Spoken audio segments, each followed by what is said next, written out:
최근 6년간 계속되어 온 서울 도심의 아파트 공급 감소, 그 결과는 어땠을까요? 지금 확인하시죠.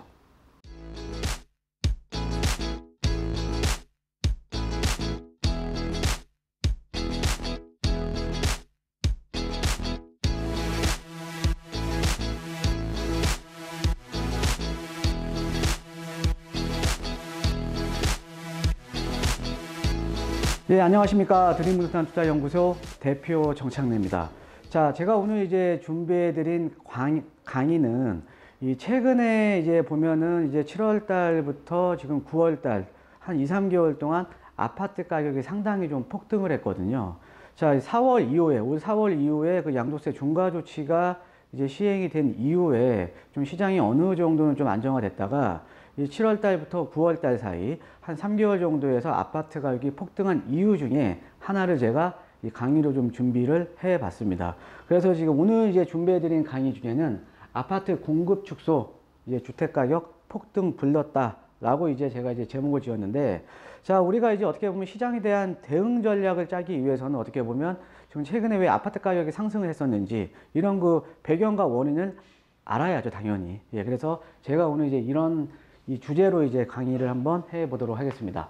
자, 이제 한번 이제 볼게요. 예, 서울에 먼저 우리가 연평균 주택 수요 및 공급량을 한번 우리가 알아야겠죠. 예, 그래서 우리가 이제 부동산 시장이라는 게 항상 수요와 공급, 수급에 의해서 이제 가격이 또 형성이 되는 거죠. 그래서 수급과 그 다음에 이제 시장 참여자들의 어떻게 보면 심리적인 요인 때문에 이제 가격에 이제 이 기울기가 또 이제 좀 급하게 올라가거나 아니면 떨어질 수가 있다라는 거죠. 그래서 우리가 먼저 좀 확인을 해봐야 되는 게 이 서울의 그 연평균 주택 수요 및 공급량을 한번 체크를 해볼게요.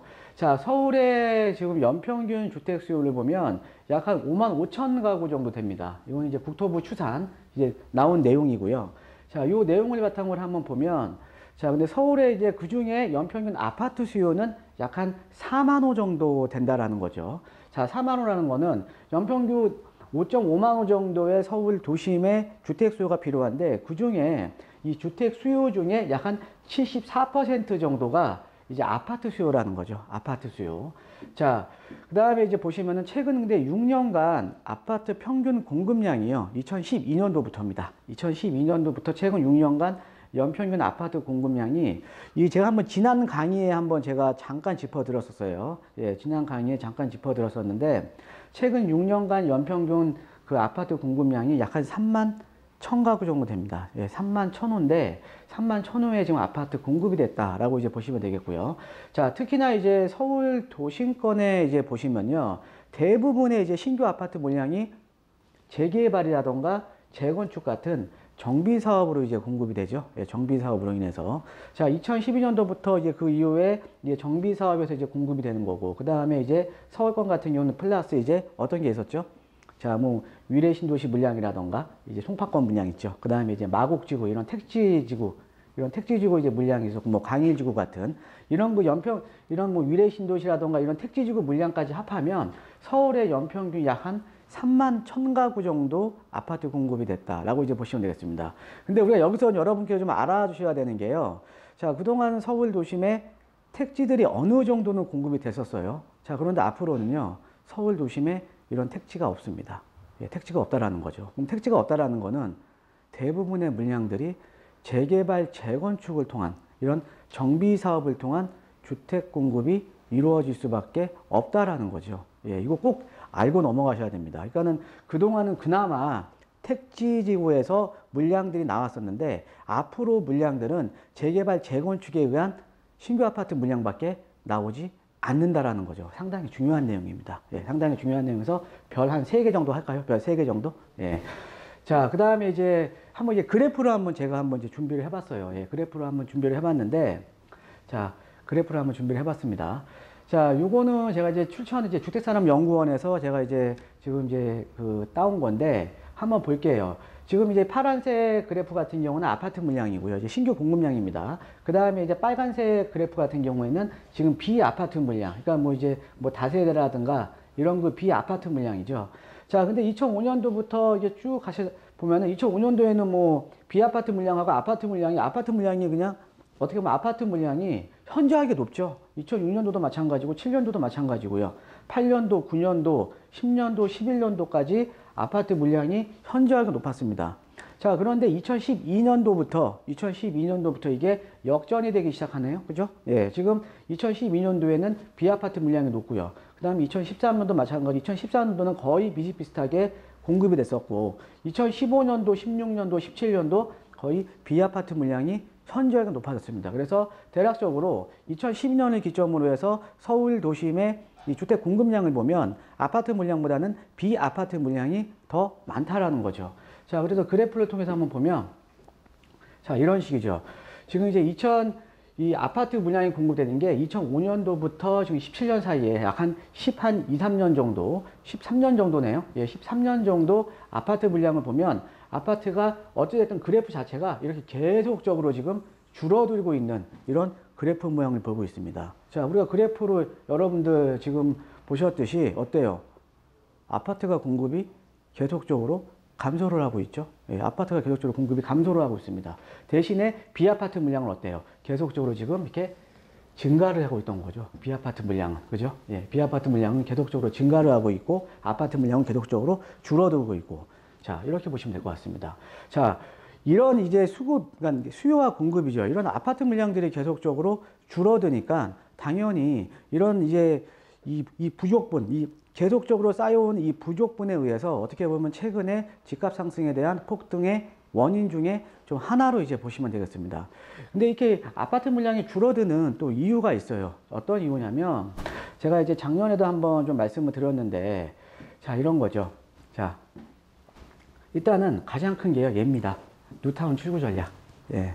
자, 제가 지난 강의 시간에 이 배경과 원인을 제가 설명을 해드렸죠. 왜 뉴타운 출구 전략을 폈는지. 그러니까 서울이라는 지자체에서 왜 이런 뉴타운 출구 전략을 폈는지는 제가 지난 강의 시간에 말씀드렸으니까, 만약에 지난 강의 못 들으셨던 분들은 지난 강의 참고하시면 되는데, 간단하게 짚어드리면 이 뉴타운 출구 전략을 핀 이유가 있어요. 또 서울도. 그러니까 서울이라는 지자체도 뉴타운 출구 전략이라는 이런 전략을 또 이런 정책을 폈던 이유가 어떤 거냐면 한 세 가지로 압축을 해볼 수가 있습니다. 첫 번째는요. 자, 뉴타운이나 재개발을 하게 되면 거기에 거주하고 있던 원주민들이 있죠. 원주민들은 아무래도 상대적으로 좀 소득세이 좀 낮은 분들이기 때문에 집을 팔고 다 나가세요. 그러니까 집을 팔고 다 나가고 투자자로 거기가 바뀐다라는 거죠. 그래서 첫 번째로 원주민들이 이제 집을 팔고 나가면 더 좋은 지역으로 지역을 상향해서 가는 게 아니라 더 안 좋은 지역 쪽으로 지역을 하향 처리한다라는 거죠. 자, 그 다음에 두 번째로 원주민들하고 대부분이 투자자로 지금 바뀌는 거 아니에요? 자, 투자자로 바뀌게 되면 투자자들한테 자본이득이 집중이 돼 버립니다. 예, 자본이득이 집중이 돼 버리고, 그 다음에 세 번째로, 자, 재개발 재건축 지역, 제가 여러 번 말씀드렸는데 재개발 재건축 지역 같은 경우에는 어때요? 매매가는 이제 개발 기대감 때문에 상당히 높죠. 자, 그런데 아무래도 노후된 주택들이 있기 때문에 임대가는 상당히 낮습니다. 자, 임대가가 낮다는 의미는 재개발 재건축 지역의 노후 지역들이 서울 도심에서는 서민주택에 대한 수요를 감당을 하고 있던 거죠. 근데 이런 것들이 재개발 재건축으로 인해서 계속적으로 멸실이 된다는 것은 서민주택이 급감을 하는 겁니다. 서민주택이 급감을 한다는 것은 어때요? 서민들의 주거 비용이 상당히 많이 늘어나고 있다는 거죠. 자, 그래서 최근에 여러분들 강남권이라던가 서울의 도심권이라던가 꼭 도심권 아니라도 됩니다. 어떻게 보면 서울에서 상대적으로 주거 선호도가 떨어지는 은평 같은 데도 어떻게 보면은 빌라들 가격이 많이 올랐어요. 자, 빌라들 가격이 왜 올랐냐? 바로 이 이유 때문에 그렇습니다. 재개발 재건축으로 인해서 멸실이 되다 보니까 서울 도심의 전체적으로 서민주택에 대한 이제 서민주택이 집중적으로 이제 멸실되는 거죠. 멸실되는 건 당연히 대체재 가격이 상승을 하는 겁니다. 자, 그래서 이런 연유 때문에 서울시에서는 어떻게 보면 부동산에 대한 정책을 이런 뉴타운 출구 전략이라는 정책을 짠 겁니다. 그래서 뉴타운이나 재개발로 구역 지정된 지역 중에 어떻게 보면 주민들의 사업에 대한 열의가 없거나 아니면 시장 집권으로 구역 지정을 해제를 해줬다는 거죠. 자, 그런데 서울에서는 아까 제가 말씀드렸잖아요. 앞으로는 그동안은 그나마 택지 물량들이 존재를 했는데 택지 물량들이 없고, 앞으로는 그럼 재개발 재건축을 통해서 주택 공급을 해줘야 되는데 벌써 지금 정비 구역 중에, 자, 글씨가 안 보이네요. 예. 정비구역 중에 벌써 지금 55% 이상이 해제가 되고 있고 지금도 계속적으로 이 뉴타운 추구 전략을 펴고 있다라는 거죠. 자, 그러면 재개발, 재건축으로 인해서 물량이 아파트 물량, 이 재개발, 재건축 지역에 이 전면적인 철거를 통한 이런 정비 사업을 통해서 물량이 점점 앞으로도 줄어들 거 아닙니까? 예, 이거를 아셔야 돼요. 예, 앞으로 계속 줄어든다라고 이제 보시면 되겠고요. 자, 그런데 우리가 이렇게 보시면 돼요. 이런 정비구역이 해제가 된 지역들 있죠. 정비구역이 해제가 된 지역들은 이제 우리가 재개발이라던가 뉴타운으로 구역 지정이 되면 개발 행위 자체가 안 돼요. 그러니까 신축이라던가 리모델링 자체가 안 됩니다. 그 이유가 뭐냐면 어찌됐든 지금 어차피 이제 정비 사업을 통해서 신규 아파트를 공급을 해야 되니까 어찌됐든 멸실될 주택이잖아요. 그러니까 우리가 이 개발행위 허가 제한, 뭐 건축 허가라든가 이런 것들을 다 제한시켜 버린다라는 거죠. 자, 그런데 정비구역이 해제가 돼 버리면 이런 것들이 또 해제가 돼 버립니다. 그럼 해제가 되면 어때요? 신축 행위가 가능하죠. 신축 행위가 가능하니까 자, 여기에 이 기존에 있던 단독이나 다가구 주택을 이제 허물고 개별적으로 뭐 다세대라든가 이런 거로 이제 신축을 한다라는 거죠. 신축을. 이해되시죠? 예. 신축을 해서 우리가 지금 최근에 비아파트 물량이 늘어난 이유가 이런 연유 때문에 지금 늘어나고 있다. 자, 거기에다가 플러스 재개발, 재건축이 그래도 지속적으로 되다 보니까 어때요? 이런 빌라에 대한 수요, 그러니까 대체주택, 이건 서민주택에 대한 수요가 지금 늘어나는 거 아닙니까? 반대로. 그러니까 당연히 이런 정비구역뿐만 아니라 정비구역이 아닌 지역들 중에서도 이런 신축 수요, 서민주택에 대한 신축 수요가 발생을 하면서 지금 비아파트 물량이 늘어나고 있는 거예요. 자, 이해되시죠? 예, 어렵지 않은 내용입니다. 예, 어렵지 않은 내용이에요. 자, 그 다음에 이제, 자, 이렇게 보시면 되죠. 그러면 앞으로 아파트에 대한 공급이 계속적으로 지금 감소될 거 아닙니까? 왜? 아까 말씀드렸듯이 다시 한번 짚어드릴게요. 예전에는 택지 물량이 어느 정도 있었고, 그 다음에 정비사업 물량이 있었어요. 그래서 연 한 3만 1000가구 정도 이제 공급이 됐는데, 이제는 택지 물량이 없는 거죠. 자, 그런데 아까 제가 서두에 말씀드렸듯이 서울의 연평균 아파트 물량, 연평균 필요한 아파트 물량, 수요자들이 필요한 아파트 물량이 4만 가구 정도 되죠. 근데 이게 지금 그동안 3만 1000가구 정도가 공급됐기 때문에 공급 부족이 시장에 누적이 됐던 겁니다. 그런데 앞으로 택지 물량이 없으면 더 줄어들 거 아니에요. 이해되시죠? 예. 자, 이렇게 보시면 되겠습니다. 그래서 아파트가 계속적으로 공급이 감소된다는 것은 가격이 상승할 여지가 상당히 지금 높은 겁니다. 어떤 아파트를 중심으로 해서? 새 아파트. 새 아파트를 중심으로 해서 공급이 상승할 가능성이 상당히 높다라는 거죠. 자, 그래서 지금 시장에 대한 전망을 해보면, 자, 신규 아파트를 중심으로 해서 가격 상승은 지속적일 가능성이 상당히 높다라는 거죠. 물론 이제 여러분들께서 이제 지금 최근에 이제 시장을 경험했듯이 지금 서울권 같은 경우에는 단기적으로 지금 주택 가격이 많이 상승을 했습니다. 그래서 어느 정도는 지금 이제 9.13 대책 이후에 이제 공급 대책에 대한 내용도 나오면서 이제 수도권 주택 공급 확대 방안에 대한 내용도 나오고, 그 다음에 이제 보유세 개편에 대한 내용도 지금 나왔고요. 그렇기 때문에 어느 정도는 시장이 안정화될 수는 있지만 우리가 중장기적으로 보면 어찌됐든 이런 재개발, 재건축으로 인한 신규 아파트 공급이 줄어들기 때문에 신규 아파트를 중심으로 해서 가격 상승은 지속적으로 상승할 가능성이 높다라는 거죠. 자, 그럼 여러분들 아셔야 돼요. 그럼 어떤 데를 내가 투자를 해야 되냐? 바로 새 아파트가 나올 만한, 뭐 이제 강남 쪽이나 이런 쪽은 아무래도 좀 투자 금액이 좀 높잖아요. 좀 뭐 여유가 되시는 분은 뭐 강남 쪽으로 좀 투자를 뭐 하셔도 괜찮지만, 자, 우리가 여유가 안 되시는 분들, 뭐 실수요자 입장에서는 어떤 지역을 좀 아무래도 어떤 지역을 좀 보셔야 되냐면 새 아파트가 나올 만한 지역에 내가 미리 투자를 해야 된다라는 거죠. 아니면은 새 아파트가 나오는 지역에 재개발이라던가 뉴타운을 통해서 새 아파트 일반 분양분이 나오잖아요. 이런 것들을 지금 적극적으로 공략하셔야 됩니다. 왜? 정비 사업에 대한 구역 지정이 지금 계속적으로 해제가 되고 있다는 것은 지금 재개발이나 뉴타운이 되고 있는 사업장들은 어때요? 상대적으로 시소 가치가 높아지는 겁니다. 그죠? 예. 시소 가치가 높아지는 거고요.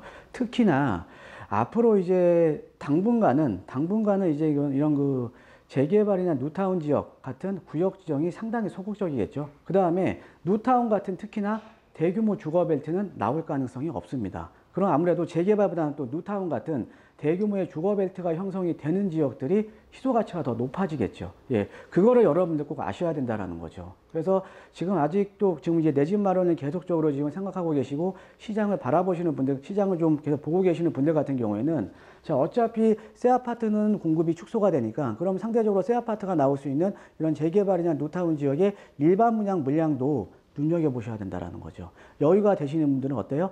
조합원 물량을 이제 조합원 물량을 이제 보셔야 된다라는 겁니다. 자, 그러면, 그래서, 근데 이제 이런 이제 어떻게 보면 서울시에 어떻게 보면 이제 아까 여러 가지 배경적인 원인 때문에 뉴타운 추구 전략을 폈는데 이 뉴타운 추구 전략을 피면서 어떻게 보면 지금 서울에 지금 이제 아파트 공급이 계속적으로 지금 감소를 하고 있잖아요. 그렇죠? 예, 감소를 하고 있습니다. 자, 그러면 우리가 이제 이 재생사업에 대한 패러다임이 바뀐 거예요. 예전에는 무조건 노후된 지역은 전면적인 철거를 통해서 아파트 공급을 했다 그러면 지금은 전면적인 철거가 아닌 아까 이런 여러 가지 배경적인 원인 때문에 보존하는 쪽으로 재생사업을 폈거든요. 자, 그런데 어찌됐든 이 보존하면서 하는 재생사업이 지금 최근에 아파트 공급 부족을 불러일으켰다라는 거죠. 자, 그러면 재생사업에 대한 어떻게 보면 재검토가 지금 필요한 시점입니다. 어떻게 보면. 이해되시죠? 예, 그러면은 향후에는 자, 이런 거죠. 정책이라는 게 어떤 정책이 만들어지고 계속적으로 가다가 문제점이 있으면 정책이 다시 수정이 되는 거잖아요. 그러면 이제 서울 같은 경우에 지금 이게 뉴타운 추구 전략이라는 이런 정책 자체가 상당히 어떻게 보면은 아파트 공급 부족을 지금 불러일으켰기 때문에 이런 것들이 그냥 재생사업에 대한 패러다임이 바뀌는 지금 보존 쪽으로 바뀌었지만 다시 한번 전면적인 개발로 바뀔 가능성이 상당히 높다라는 거죠. 자, 그러면 여러분들 입장에서는 그럼 어떤 지역을 또 내가 또 그 투자 지역으로 이제 보셔야 되냐면 노후된 지역들이죠. 예, 서울 도심에서 노후된 지역들. 제가 이제 지난 시간에 한번 말씀드렸죠. 예, 우리가 정비구역으로 지정을 받기 위해서는 여러 가지 요건이 있는데 그 중에서는 가장 중요한 게 뭐예요? 노후도가 가장 중요한 겁니다. 그러니까 이런 노후된 지역들은 향후에 그래서 개발 가능성이 상당히 높다라는 거죠. 자, 그 다음에 이제 다음 장으로 하나 더 보시면 그래서 재생사업에 대한 전면적인 재검토가 필요한데 이런 전면적인 철거를 통한 주택 공급이 이루어져야 아파트 공급이 이루어지면서 서울 도심의 수요자들의 니즈를 충족을 시킬 수 있다라는 거죠. 자, 그래서 오늘 제가 이제 강의해드린 주제는 최근에 이제 아파트 가격에 대한 상승 원인 중에 지금 구조적으로 보면 서울 도심권의 아파트 공급이 지금 부족했던 거예요. 자, 그런데 앞으로는 그동안은 그나마 택지에서 나오는 물량이 있었는데 앞으로는 택지에서 나오는 물량이 없다라는 거죠. 그러면 더 아파트 공급이 부족할 거 아닙니까? 그죠? 예, 그래서 여러분들 이런 사실을 알아야 여러분들께서 어떤 시장에 참여할 때 내가 원인을 알아야 내가 대응을 할 거 아닙니까? 그래서 오늘은 아파트 공급이 상승한 이유 중에 하나로 이제 서울 도심의 뉴타운 출구 전략에 대한 내용을 설명드렸습니다. 자, 오늘도 좋은 하루 보내십시오. 예, 감사합니다.